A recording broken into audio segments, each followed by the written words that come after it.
1000 की संख्या के वो अश्व अर्पित किए। अकृतवर्ण जी सुना रहे कि ऋचिक मुनि ने वरुण से वो जब श्याम कर्ण के घोड़े आकर के दिए तो सम्मान के साथ महाराज गाधी को अपनी पुत्री देनी पड़ी। विवाह हुआ।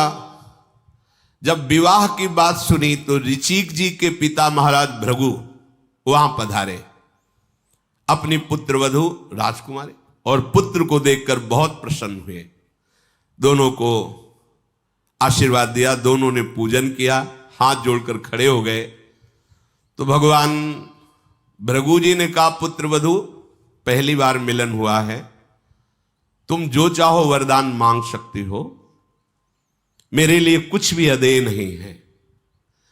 तो सत्यवती जी जो ऋचिक जी की पत्नी हैं, उन्होंने हाथ जोड़कर कहा कि मेरी माता पिता के यहां पुत्र नहीं है, मैं ही एक पुत्री थी, एक पुत्र मेरी माता को हो और कृपा करके एक पुत्र मुझे प्रदान कीजिए।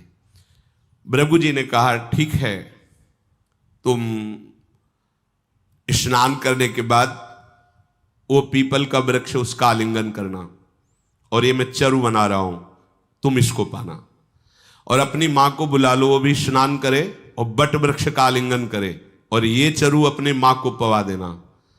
ऐसे पुत्र प्रतापी पैदा होंगे, विश्व नमन करेगा। जो बरगद के वृक्ष का आलिंगन तुम्हारी मां करेगी, पीपल के वृक्ष का आलिंगन तुम करोगी। अब मां राजरानी थी, जब उनको बुलाया और ये बात कही तो जानती थी कि भृगु जी बहुत समर्थ महापुरुष है, तो उन्होंने सोचा अपने परिवार के लिए विशेष चरु की रचना की होगी। तो उनका, बेटी चरु तो चरु है, तुम अपना चरु हमें दे दो, हमारा चरु तुम ले लो, और तुम बट वृक्ष का आलिंगन करो, मैं पीपल वृक्ष का आलिंगन। उल्टा वो सहज स्वभाव में मां के प्यार में, यद्यपि नहीं करना चाहिए, गुरुजनों की जैसी आज्ञा उसमें एक भी अक्षर मिलावट नहीं करनी चाहिए। भृगु जी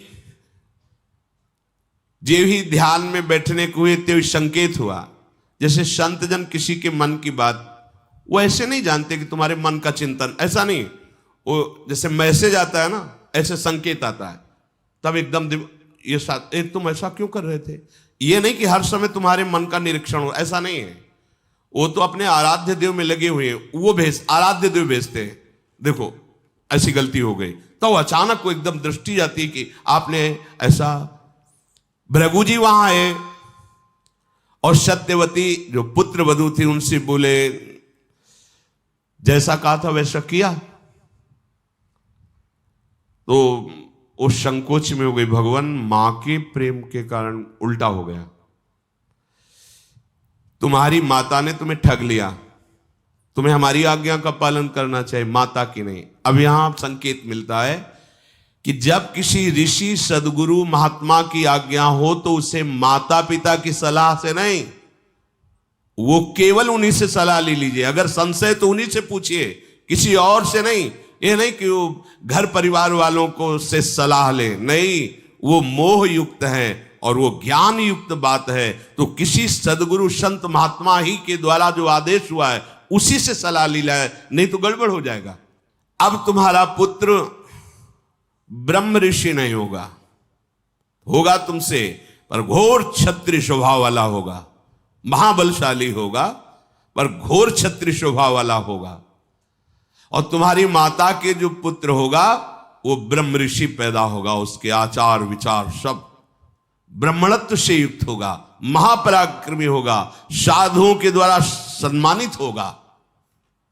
सत्यवती घबरा गई कि हम ऋषियों के गर्भ से ऐसा जो घोर स्वभाव वाला, वो चरण पकड़ ले, भगवान आप सब कुछ करने में समर्थ हैं, मैं बार बार आपसे प्रार्थना करती हूँ, गलती हो गई, अब ऐसा सुधार होना चाहिए, मेरा पुत्र घोर स्वभाव का नहीं होना चाहिए। उनका एक सुधार हो सकता है,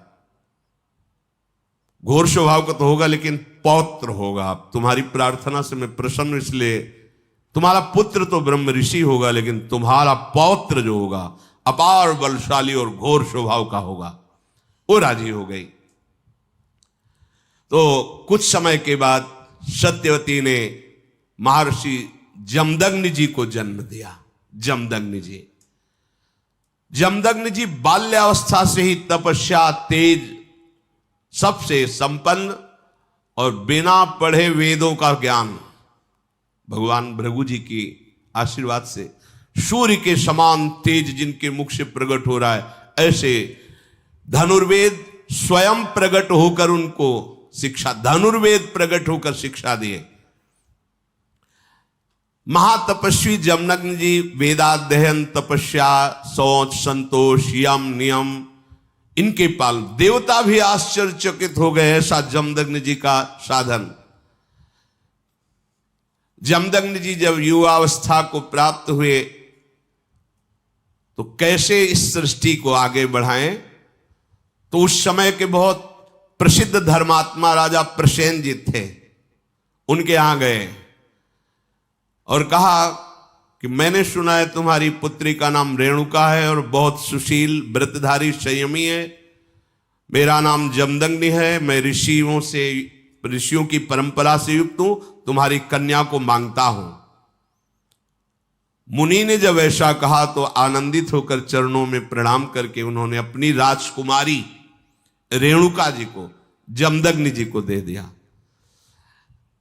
अब राजकुमारी और एक ब्रह्म ऋषि एकदम अंतराय होता था, क्योंकि महलों में पली, महलों में बड़ी, और ये वलकल की लंगोटी और जंगल के कंदमूल फल खाना।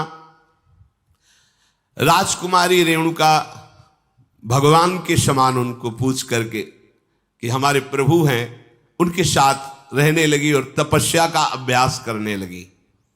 पति के अनुकूल चलती, समयोचित धर्म के अनुसार जमदग्नि जी ने 4 पुत्र प्रकट किए और ये 5वें पुत्र घोर स्वभाव वाले महान पराक्रमी भगवान परशुराम जी प्रकट हुए।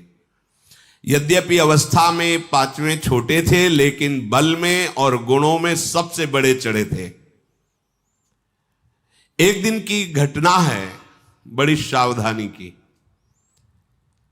महाराज जमदग्नि, संध्या का समय था, उत्तम व्रत का पालन करने वाले रेणुका जी से कहा कि संध्या का समय है, संध्या तर्पण करने के लिए नदी से जल और पत्र पुष्प उपस्थित किए जाएं।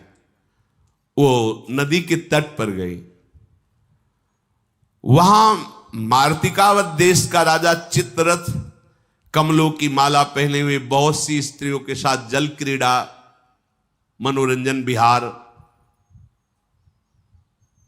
राजकुमारी थी, महलों में पली थी, महर्षि जमदग्नि जी के कठोर तपस्या के बीच में रह रही थी, तो पूर्व संस्कार राजकुमारी के थे ना, तो उस राजा का वैभव देखकर अच्छा लगा। उनका स्त्रियों से मिलना, हंसना, खेलना, जल विहार आदि। वो भूल गई कि मुझे पहुंचना है महर्षि के पास, और वो मानसिक विकार से युक्त हो गए। हृदय में कुछ क्षण के लिए एक अशांति पैदा हो गई। वो अच्छा लगा, उनकी काम चेष्टा, जो उनका वो जल विहार उनको अच्छा लगा, अच्छा लगा, बस ये बात है। तुरंत होश आया, अरे महर्षि तपस्वी त्रिकालज्ञ है, वो तो मेरे हृदय की बात जान जाएंगे। अब घबरा गई, पुष्प और पत्र लेकर पहुंची।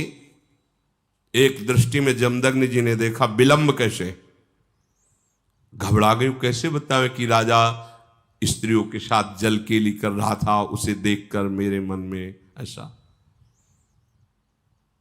आंख मूंदी एक क्षण और कहा, तुम धैर्य से च्युत हो गई, ब्रह्म तेज से वंचित हो गई, तुम्हारा आचरण धिक्कारपूर्ण है। हम ब्रह्म ऋषियों के समीप रहने वाली किसी को देखकर मन विचलित हो जाए। चारों पुत्र बैठे हुए थे, कहा खड़े हो, अस्त्र उठाओ, गला काट दो इसका। किसकी हिम्मत की मां का गला काट दे। वो सर झुका के खड़े हो गए। चारों माता के चरणों में प्रणाम, क्योंकि परम पवित्र, कहीं कोई गलती नहीं थी। पहले था मन से भी पाप नहीं सोच सकते, इन्होंने पाप सोचा नहीं था, उस क्रिया को देखकर अच्छा लगा था, बस।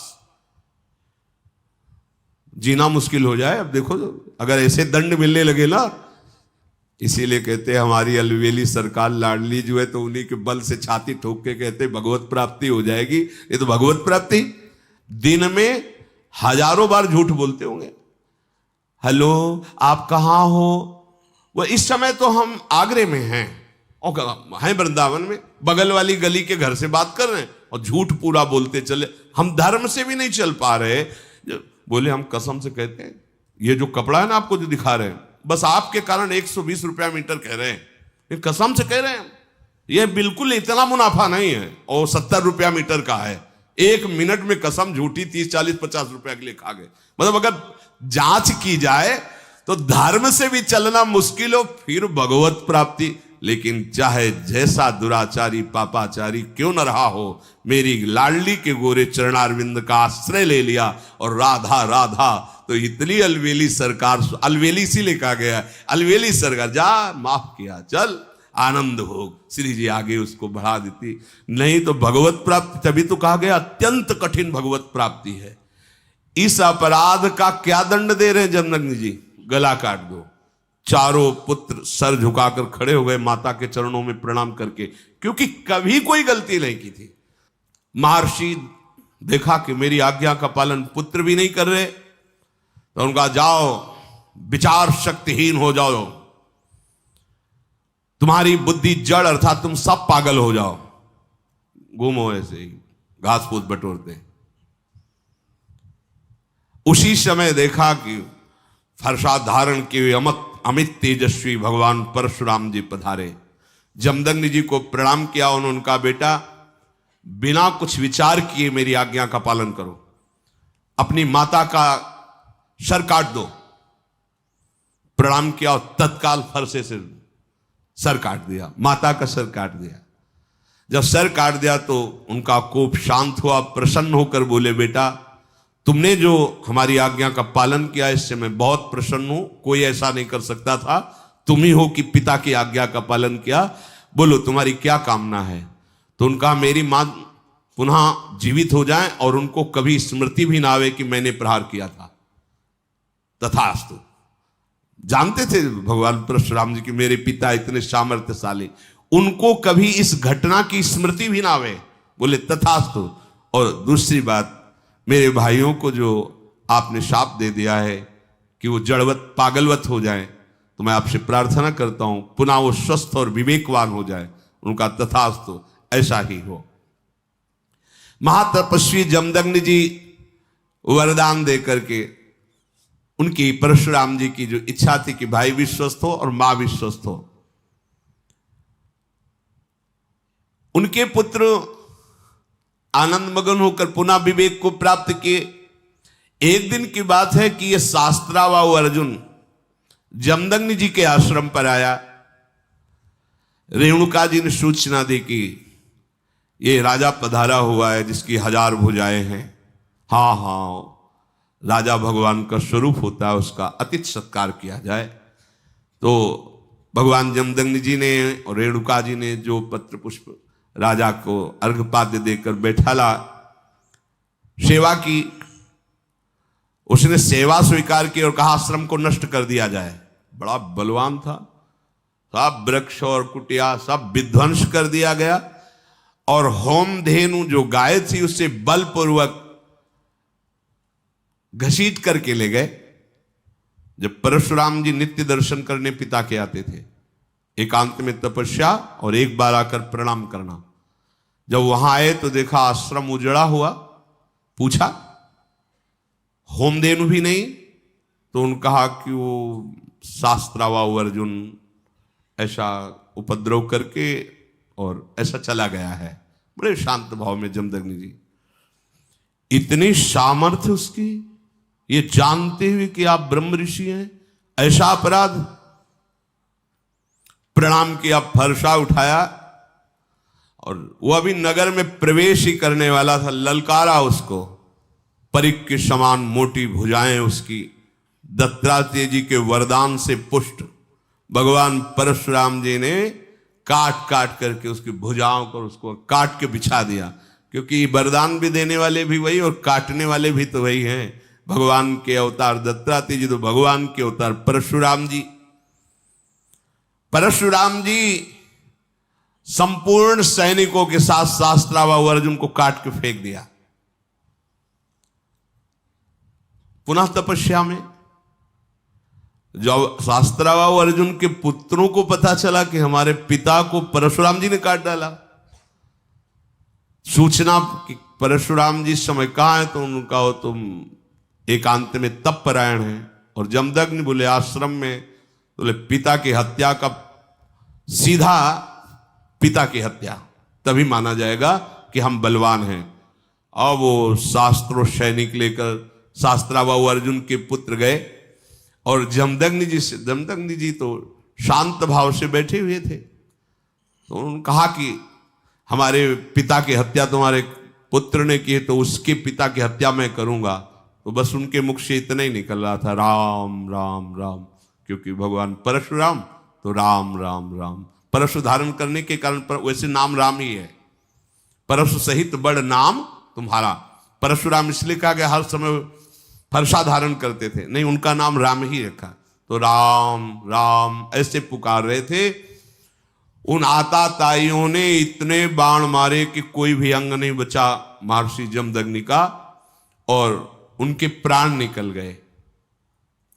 परशुराम जी प्रणाम करने नित्या जब वहां आए तो देखा मां रेणुका जी रो रही हैं, और जमदग्नि जी परशुराम जी ने कहा, तात आपने तो कभी कोई अपराध नहीं किया, और इस नीच क्षत्रियों ने आपको इस बुरी तरह से मारा, कोई अंग नहीं बचा जिसमें बाण ना छिदा हो।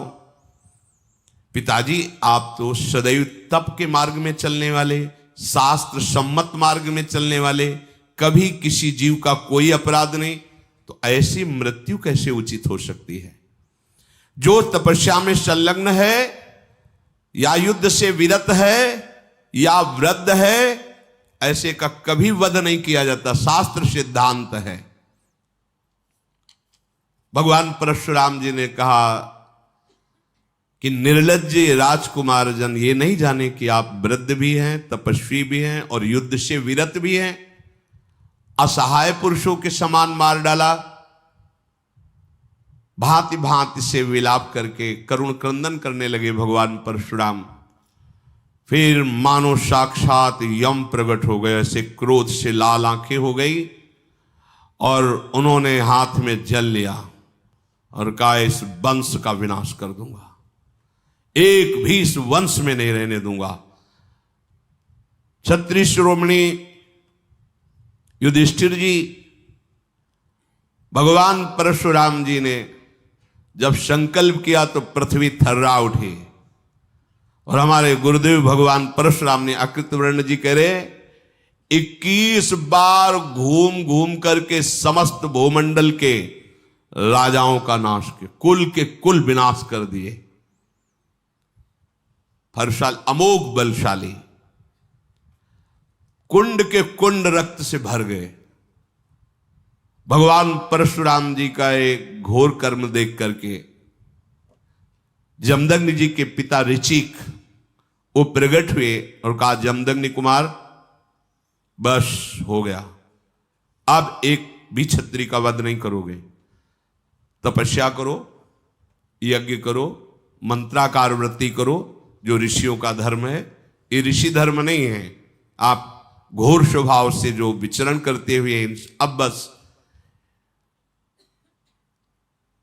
भगवान परशुराम जी ने उनकी बात स्वीकार की, और जितनी भी राजाओं के वध करके पृथ्वी जीती थी सब कश्यप जी को दान में दे दी।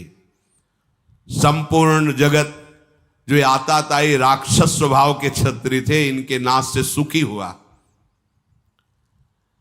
पूरी रात ये कथा कहते व्यतीत हुई। इसी समय भगवान परशुराम जी चतुर्थी तिथि प्रातःकालीन बेला सब ऋषि और युधिष्ठिर सब खड़े हो गए। अमित